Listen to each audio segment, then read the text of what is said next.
that this is a tremendous hemispheric challenge. We are seeing the movement of people, and the demographics of the population that we are encountering at the border has changed dramatically. It has, and there's a couple of big challenges in this. One is the numbers just came in for October. It's the third highest number in recorded history. So while those things were implemented, the numbers continue to accelerate, and this goes back to the estimates when Title 42 goes away. There was an expectation from Intel to be able to say these numbers will surge even greater. You built a Venezuelan policy on trying to be able to deter Venezuelans based on Title 42. That just went away. And so what we're trying to figure out is what is the plan? Because the plan you just articulated has led to the third highest number for any single month in history. So there are a few points, if I may, Senator, and thank you. Number one, the number of encounters is not equal to the number of unique individuals. Correct. Yeah, we know that. Yep. His Title 42 creates a potential for the ease of recidivism, number one.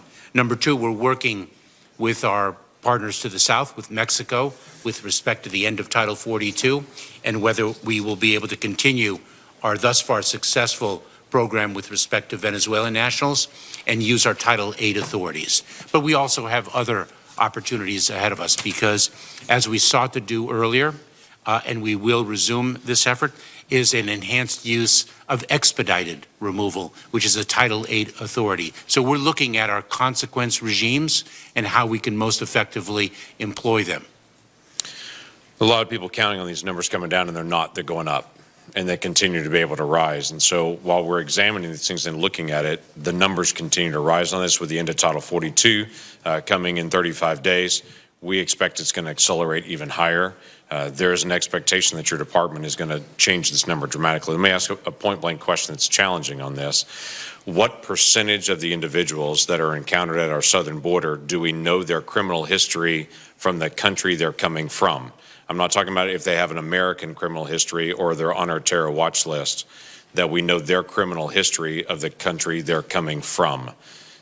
Do we know that history? I will have to get back to you on that, Senator, whether we have the capability of identifying the percentage, which is what you have. It is my understanding that we don't know the criminal history of the vast majority. Can you give me an estimate on this? I'm not asking for a 0.8%, but give me a guess. I understand. I'm quite hesitant to guess on information that is so important to our mission, but I will certainly get back to you with whatever information we can provide. It is incredibly important, because I think there's an assumption that the American people feel that the 2 million plus individuals that were encountered just in the last 12 months have been vetted in some way at our southern border, or they've been checked. And we don't know if these individuals are fleeing poverty or fleeing from the law. Oh, if I We don't know. I mean, there is a check to see if they have an American criminal history record, but we don't know if they have a criminal history record or where they're coming from.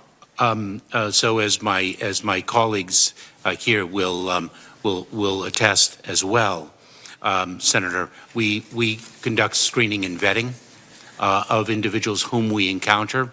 We have a robust screening and vetting process. It actually is recurrent vetting, and it is not just with respect to criminal history in the United States.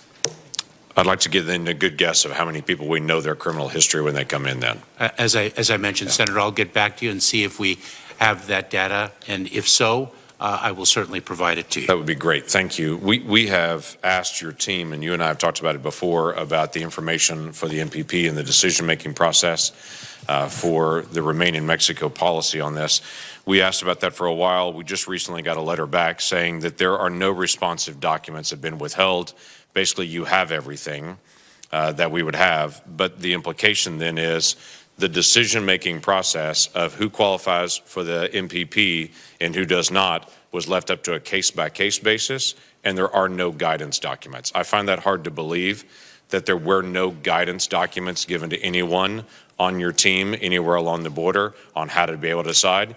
Yet your team is so far telling me, hey, we don't have anything. We never printed anything. I find that exceptionally hard to believe. I'd like to be able to follow up and be able to get access to those documents. I look forward to discussing that with you, because I certainly have some very important points to make in response to your concern. Thank you.